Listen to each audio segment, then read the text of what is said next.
ছাত্ৰ ছাত্ৰীসকল তোমালোকৰ কাৰণে আজি আমি এটা নতুন ভিডিঅ' আপলোড কৰিছোঁ। এই ভিডিঅ'টো হৈছে আমাণ্ডা ফৰ ক্লাছ 10 আৰু এই কবিতাটো ৰবিন ক্লেইনৰ দ্বাৰা ৰচিত। ক্লাছ 10ৰ এইটো এটা বৰ সহজ কবিতা। এই কবিতাটোৰ জৰিয়তে বা এই ভিডিঅ'টোৰ জৰিয়তে তোমালোকে যি কথাখিনি জানিব পাৰিবা সেই কথাখিনিৰ যোগেদি তোমালোকে পৰীক্ষাত অহা প্ৰশ্নসমূহৰ ধুনীয়াকৈ উত্তৰবোৰ কৰিব পাৰিবা। এতিয়া আমি মনোযোগেৰে এই ভিডিঅ'টো উপভোগ কৰোঁ। আহা প্ৰথমতে চাওঁ আহা কবিজনৰ বিষয়ে। তোমালোকে জানা যে এই কবিজন হৈছে ৰবিন ক্লেইন।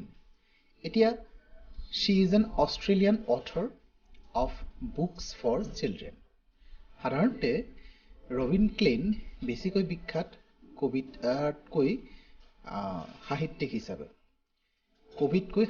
হিচাপে ৰবিন ক্লেইন বেছিকৈ বিখ্যাত আৰু এইগৰাকী হৈছে শিশু সাহিত্যিক, অষ্ট্ৰেলিয়াৰ এজন শিশু সাহিত্যিক আৰু তেখেতৰ জন্ম অন 28 ফেব্ৰুৱাৰী 1936, 28 ফেব্ৰুৱাৰী 1936। ইয়াৰ পিছত আহা আমি কবিতাটোৰ বিষয়ে অলপ জানো সাম্যকভাৱে।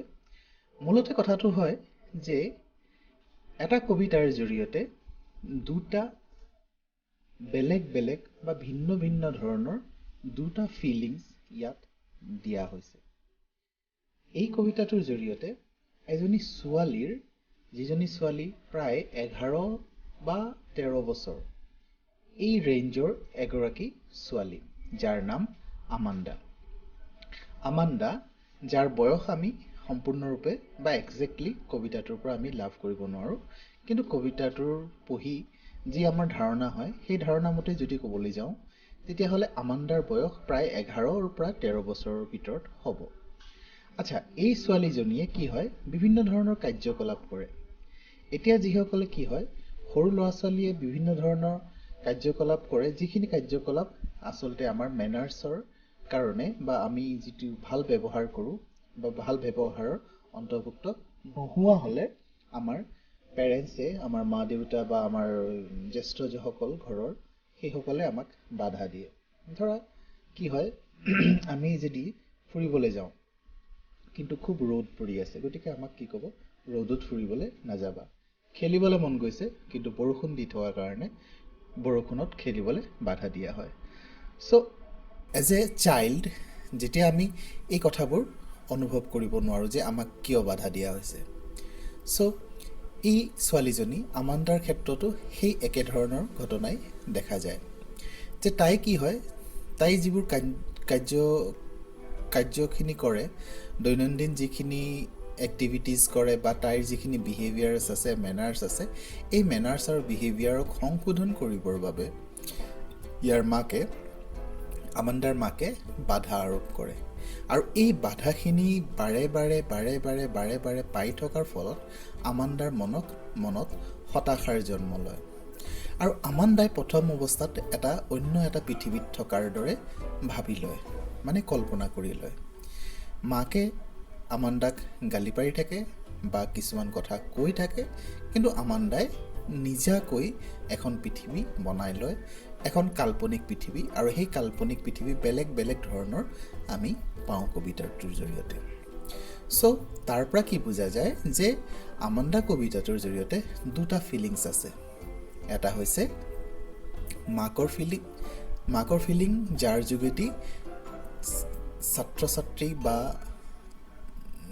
তাৰ সন্তান যিটো কোৱা হয় সেই সন্তানক সংশোধন কৰিব বিচাৰে, আৰু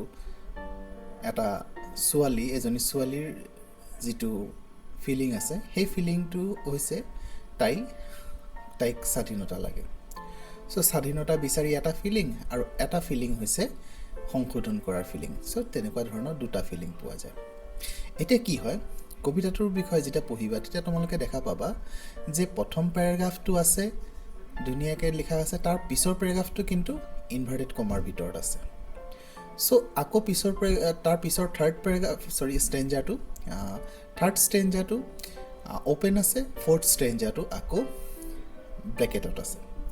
সো আমি কি বুজিব পাৰিম যে ব্ৰেকেটত থকা যিখিনি ষ্টেঞ্জা এই ষ্টেঞ্জাখিনি কি হয় আমাণ্ডাই মনৰ ভাৱ প্ৰকাশ কৰে তাত শব্দৰ প্ৰয়োগ নাই তাত মনৰ ভাৱৰ প্ৰয়োগ আছে গতিকে সেইখিনি আচলতে ভাবি লোৱা কথা মনৰ ভিতৰত থকা কথা যিখিনি প্ৰকাশ কৰা হোৱা নাই তেনেকুৱা এটা ফিলিং সেই ফিলিংটোক এক্সপ্ৰেছ কৰিবৰ কাৰণে কবিগৰাকীয়ে খুব ধুনীয়াকৈ ব্ৰেকেটৰ সহায়ত প্ৰকাশ কৰিছে আৰু যিটো মুকলিভাৱে যিটো দিয়া হৈছে সেইটো মাকে তাইক কৈ থাকে আগবাঢ়ো আহোঁ চাওঁ আমি কবিতাটো Amanda Don't bite your nails, Amanda. Don't hunch your soldiers, Amanda. Stop that slouching and sit up straight, Amanda.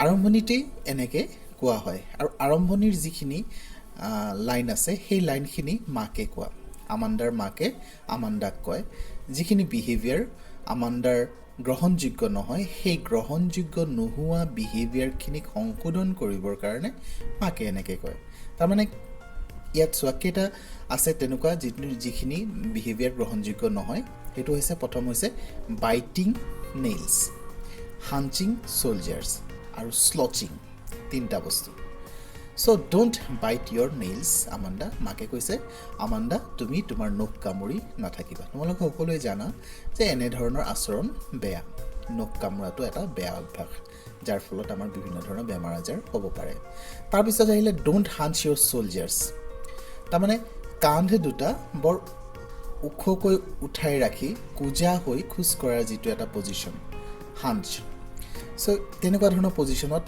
আমাণ্ডাই খোজকাঢ়ি থকা দেখি মাকে আকৌ কৈছে don't hunch your shoulders Amanda তাৰপিছত কৈছে stop that slouching and sit up straight পোষ্টাৰৰ কথা কৈছে তাৰমানে বৰ এলেহুৱা একেবাৰে কাম বন কৰিব নোৱাৰা যেন বহুত ভাগৰি পৰা ছোৱালীজনীৰ দৰে তাই অহা যোৱা কৰে মুভমেণ্টটো যেন বডিৰ মুভমেণ্টটো নহয় তেনেকুৱা ধৰণৰ অহা যোৱা কৰি আছে ইফালৰ পৰা ইফালে চ' মাকৰ সেই তেনেকুৱা ধৰণৰ পৰিৱেশ দেখি খং উঠিছে তাৰ কাৰণে কৈছে ষ্টপ ডেট স্লচিং তাৰমানে সেই এলেহুৱাৰ দৰে নকৰিবা ইমান লেজিলি নাথাকিবা এণ্ড চিট আপ ষ্ট্ৰেইট আৰু পোনকৈ থিয় হোৱা আমাণ্ডা তেনেকৈ কৈছে চ' আমি যিখিনি টান শব্দ তোমালোকে পাবা সেই টান শব্দখিনি অৰ্থ আমি বক্সত দি থৈছোঁ তোমালোকে চাবা চ' প্ৰথম তিনিটা লাইনত অৰ্থখিনি নিশ্চয় বুজি পাইছা তাৰপিছত কি হৈছে ইয়াৰ কথাখিনি শুনি আমাণ্ডাই আকৌ নতুন এটা পৃথিৱী বনাই লয় নিজৰভাৱে এটা পৃথিৱী যিখিনি পৃথিৱী তাইৰ নিজৰ স্বাধীনতা বিচাৰে চ' আমাণ্ডাই তাৰ প্ৰতিক্ৰিয়া হিচাপে মাকে যিখিনি কৈছে তাৰ প্ৰতিক্ৰিয়া হৈছে আমাণ্ডাৰ মনত কিছুমান কথা আহে সেইটো নেক্সট ষ্টেঞ্জাত পাওঁ এইটো হৈছে নেক্সট ষ্টেঞ্জা আৰু এই নেক্সট ষ্টেঞ্জাত দেখিছা বেকেটৰ ভিতৰত আছে তাৰমানে আমাণ্ডাই মনে মনে ভাবিছে মায়ে ইমানখিনি কথা কৈ থাকে মই যদি এমাৰেল চিট থকা এগৰাকী মাৰ্মেইড হ'লোহেঁতেন বৰ সুখেৰে ঘূৰি ফুৰি থাকিলোহেঁতেন বুজিছা চ' পঢ়িছোঁ there is a languid emerald sea where the sole inhabitant is me a mermaid drifting blissfully কৈছে সেউজীয়া যিটো সাগৰ সেই সেউজীয়া সাগৰত বিশাল সেউজীয়া সাগৰত কেৱল মই অকলশৰীয়াই বাসিন্দা হ'লোহেঁতেন এটা মাৰ্মেইডৰ দৰে আৰু বৰ সুখেৰে বিচৰণ কৰি থাকিলোহেঁতেন এতিয়া মাৰ্মেইড মানে এনেকুৱা এটা প্ৰাণী যিটো তোমালোকে ছবিত দেখিছা মাছৰ দৰে আৰু মানে আপাৰ পাৰ্টটো হৈছে মানুহৰ আকৃতি আৰু লোৱাৰ পাৰ্টটো হৈছে এটা মাছৰ দৰে চ' মাৰ্মেইডৰ অৰ্থটো লিখিছোঁ এইটো মিথিকেল চি ক্ৰিয়েচাৰ তাৰমানে এইটো এটা কাল্পনিক এটা চৰিত্ৰ আৰু সেই কাল্পনিক চৰিত্ৰটো সাধাৰণতে কিছুমান ক্ষেত্ৰত গল্প কিছুমানত ব্যৱহাৰ কৰা হয় বা কিছুমান আমাৰ ধৰ্মীয় গ্ৰন্থতো এনেকুৱা ধৰণৰ মাছৰ বিৱৰণ আছে চ' তাৰ পৰা তুলি অনা হৈছে চ' এই মাৰ্মেইড হ'ব বিচাৰিলে মাৰ্মেইড হ'লে কি হ'ব তাই অকলশৰীয়াকৈ নীলা সাগৰত সেউজীয়া সাগৰত তাই ভ্ৰমি ফুৰিব বৰ আনন্দৰে তাৰমানে মাকে যিখিনি কথা কৈছে মাকৰ কথাখিনিৰ তাৰ প্ৰতিক্ৰিয়া হিচাপে আমাণ্ডাই ভাবি ল'লে মই যদি মাৰ্মেইড এটা হ'লোহেঁতেন এটা মাৰ্মেইড যদি হ'লোহেঁতেন মই অকলশৰীয়া বাসিন্দা হ'লোহেঁতেন বিশাল সেই গ্ৰীণ কালাৰৰ সেউজীয়া ৰঙৰ যিখন সাগৰত বিশাল সাগৰত অকলশৰীয়া বাসিন্দা হৈ নিজে ভ্ৰমি ফুৰি থাকিলোহেঁতেন চ' তোমালোকে দেখিবলৈ পোৱা বা বুজিবলৈ পাইছা যে আমাণ্ডাৰ মনৰ প্ৰতিক্ৰিয়াটো তেনেকুৱা ধৰণৰ ভাৱ আহে। মাকে কয় কিবা এটা, কিন্তু মাকৰ কথাখিনিক তাইৰ বেয়া লাগিছে। আৰু সাধাৰণতে আমাৰো তেনেকুৱা হয়, যিখিনি কাম আমি কৰোঁ মাক দেউতাকে আমাক যেতিয়া বাধা দিয়ে তেতিয়া আমাৰ বেয়া লাগে, কিন্তু আমাৰ ভালৰ কাৰণে কয় সেইখিনি কথা। কিন্তু আমাণ্ডাই কাল্পনিকভাৱে এটা জগত সৃষ্টি কৰি লৈছে। প্ৰথম জগতটো দেখিছা, তাই মাৰমেইড হ'ব বিচাৰিছে। তাৰপিছত আকৌ মাকে হস্তক্ষেপ কৰে, কয় যে did you finish your homework Amanda? তোমালোকে কিতাপখন চাই ল'বা, মোৰ পিকচাৰৰ কাৰণে কিছুমান আখৰ ঢাক খাই গৈছে। Did you finish your homework, Amanda? Did you tidy your room, Amanda? I thought I told you to clean your shoes, Amanda. ইয়াত কি কৈছে যে আকৌ মাকে হস্তক্ষেপ কৰিছে, তুমি তোমাৰ হোমৱৰ্ক ফিনিছ কৰিলা নাই আমাণ্ডা?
বননি নহয়, চৰি, কোমল যিটো ডাষ্ট, ধূলি, কোমল ধূলিৰ ওপৰত মই খালী ভৰিৰে কিছুমান আকৃতি সৃষ্টি কৰিলোহেঁতেন। তাৰমানে ভৰিৰে বালি, যিখিনি কোমল বালি আছে, সেই কোমল বালিত বিভিন্ন ধৰণৰ আকৃতি বনাই থাকিলোহেঁতেন।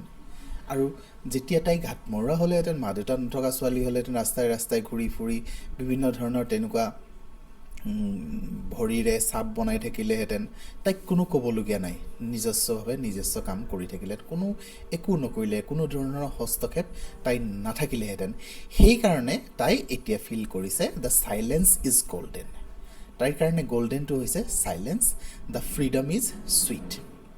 যে তাইৰ কাৰণে গল্ডেন চাইলেঞ্চটো, নীৰৱতাটো ভাল লাগিছে। মানে মাকে যিখিনি কথা কৈ আছে বাৰে বাৰে, তাইক যে কাণত এটা নইজ এটা আহি আছে, ডিষ্টাৰবেঞ্চ এটা আহি আছে, সেই নইজ ডিষ্টাৰবেঞ্চটোৰ পৰা আঁতৰি থাকিব বিচাৰিছে।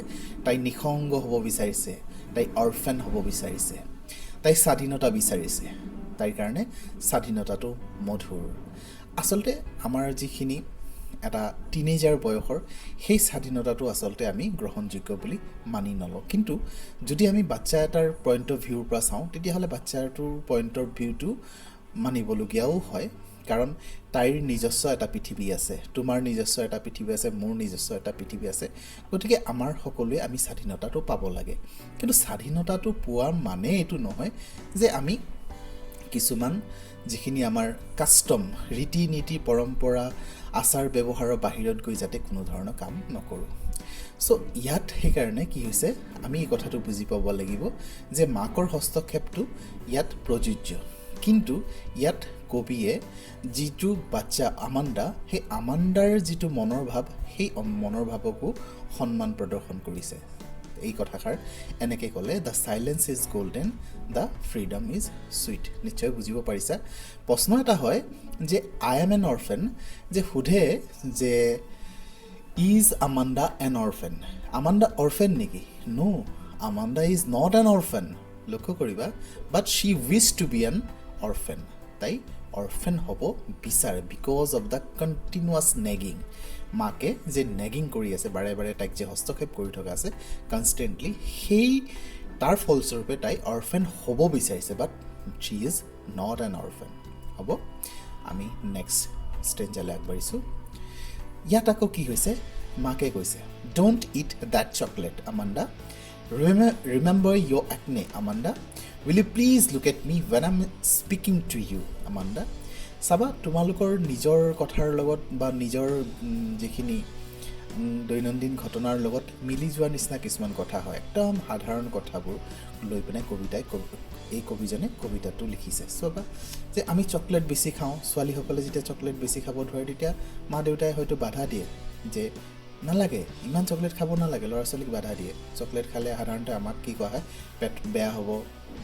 বা দাঁত বেয়া হ'ব চ' তেনেকুৱা ধৰণৰ কথাবোৰ কয় কিন্তু ইয়াত আচলতে আমাণ্ডাৰ বয়সটোক লৈ পিনে বিশেষকৈ তাৰ এটা নতুন এটা প্ৰব্লেম এটা ক্ৰিয়েট হৈছে সেইটো হৈছে স্কিনৰ প্ৰব্লেম ডেট ইজ কল একনে তোমালোকে ছবিটোত দেখা পাইছা একনে তাৰমানে পিম্পলছ তাৰমানে যিটো বয়সৰ ছোৱালী যে আমি যে প্ৰথমতে কৈছিলোঁ যে তাই কি হয় 11 পৰা 13 বছৰৰ ভিতৰৰ এগৰাকী ছোৱালী চ' 11 পৰা 13 বছৰৰ ৰেঞ্জৰ ভিতৰত বা সেই পিৰিয়ডৰ ভিতৰত যিখিনি ছোৱালী থাকে সাধাৰণতে সেই ছোৱালীখিনি পিম্পলছ হোৱা দেখা যায় চ' তাইৰো পিম্পলছ হৈছে গতিকে পিম্পলছৰ কথাত আজুহাত দেখাই চকলেট খাবলৈ তাইক মানা কৰিছে মাকে ডোণ্ট ইট ডেট চকলেট এই চকলেটটো নাখাবা আমাণ্ডা ৰিমেম্বাৰ ইয়'ৰ একনে তোমাৰ একনে হৈছে বা পিম্পলছ হৈছে মনত ৰাখিবা এতিয়া এই কথাবোৰ যেতিয়া কয় মাকে তেতিয়া কি হয় এই আমাণ্ডাই তেতিয়া মাকৰ কথালৈ গুৰুত্ব নিদিয়ে অন্য কিবা এটা কাম কৰি থাকে বা হাতেৰে বা ভৰিৰে কিবা এটা দৃশ্য বনাই থাকে বা কিবা এটা তাইৰ নিজৰ পৃথিৱীতে মগ্ন হৈ থকা দেখা যায় মাকে যে কিবা এটা কৈ আছে মাকৰ কথাত যে কোনো ধৰণৰ আমাণ্ডাই ভ্ৰক্ষেপ দিয়া নাই তেনেকুৱা ধৰণৰ ভাৱ এটা লৈ পিনে মাকে আকৌ কৈছে will you please look at me when I am speaking to you তুমি মোলৈ চাবানে যেতিয়া মই তোমাৰ লগত কথা পাতি আছোঁ তেতিয়া তুমি মোলৈ চাবানে তাৰমানে কি বুজাব বিচাৰিছে মাকে কৈছে মই কি কৈ আছোঁ তুমি শুনিছানে তুমি মোৰ কথাত গুৰুত্ব দিছা নাই মই যে কিবা এটা কথা কৈছোঁ তাক তুমি গুৰুত্ব দিয়া আকৌ তেনেকুৱা ধৰণৰ মাকে হস্তক্ষেপ কৰিছে এতিয়া এই থাৰ্ড ষ্টেঞ্জাৰ যিটো মাকৰ হস্তক্ষেপ এতিয়া তাৰ পিছত আকৌ আমাণ্ডাই এটা পৃথিৱী সৃষ্টি কৰি লৈছে এইবাৰ আকৌ কি হৈছে আই এম ৰপুঞ্জেল এইবাৰ তাই ৰপুঞ্জেল হ'ব বিচাৰিলে হয়নে প্ৰথম ষ্টেঞ্জাত তোমাৰ আমাণ্ডাই কি হ'ব বিচাৰিছে তোমালোকৰ মনত আছে কিজানি পাহৰিছা নে মনত আছে প্ৰথম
কৈছে যে I will certainly never let down my bright hair, কিন্তু মই মোৰ উজ্জ্বল চুলিখিনি পেলাই নিদিলোহেঁতেন।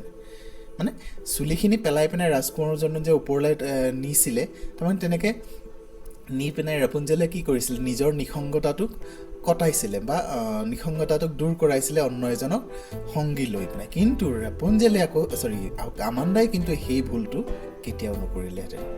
আমাণ্ডাই নিজৰ জীৱনটো অকলশৰীয়াই কটালেহেঁতেন। তাৰমানে তাইক স্বাধীনতাও লাগে আৰু নিসংগতাও লাগে। তাৰমানে মাকৰ সংগই তাইক ইমানেই এটা ব্যগ্ৰতাৰ সৃষ্টি কৰি দিলে যে এতিয়া তাইক একেবাৰে হস্তক্ষেপবিহীন এটা জীৱন লাগে।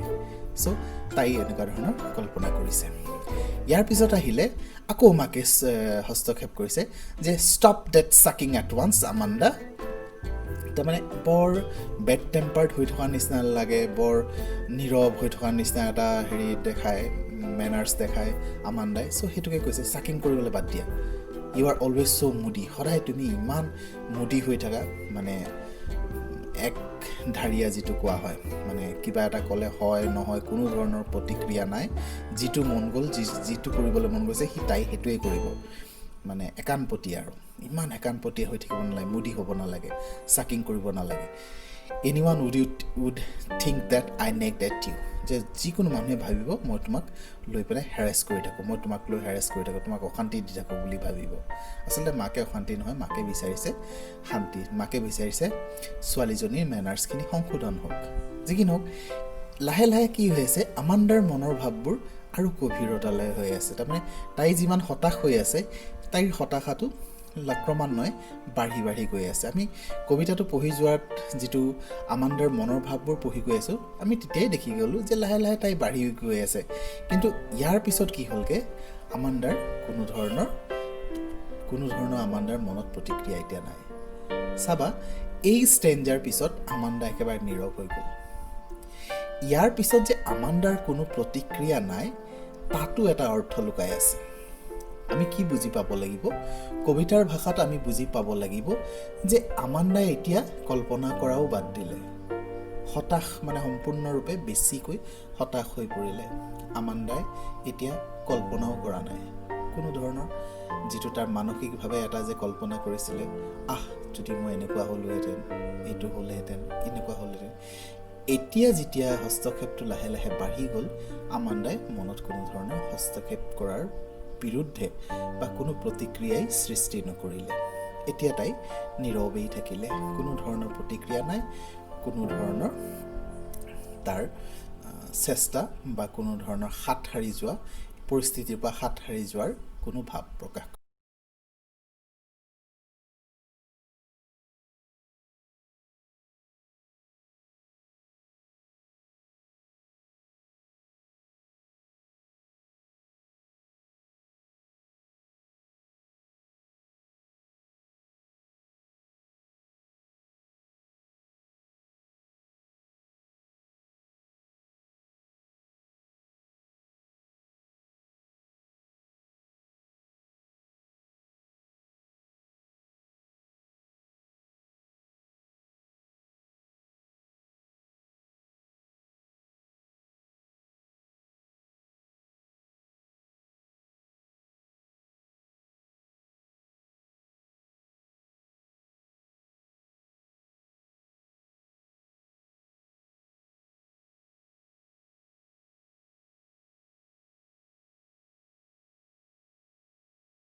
বা একো কোনো ধৰণৰ কথা নাথাকে।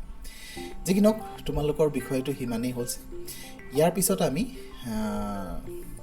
আমি আমাৰ নেক্সট ক্লাছ ল'ম, য'ত নেকি ইয়াৰ প্ৰশ্ন উত্তৰখিনি আমি তোমালোকক দিম। থেংকছ, আৰু আশা ৰাখা ইয়াৰ পিছৰ ভিডিঅ'টো আমি ইয়াৰ প্ৰশ্ন উত্তৰখিনিত আমি আলোচনা কৰিম। Thank U.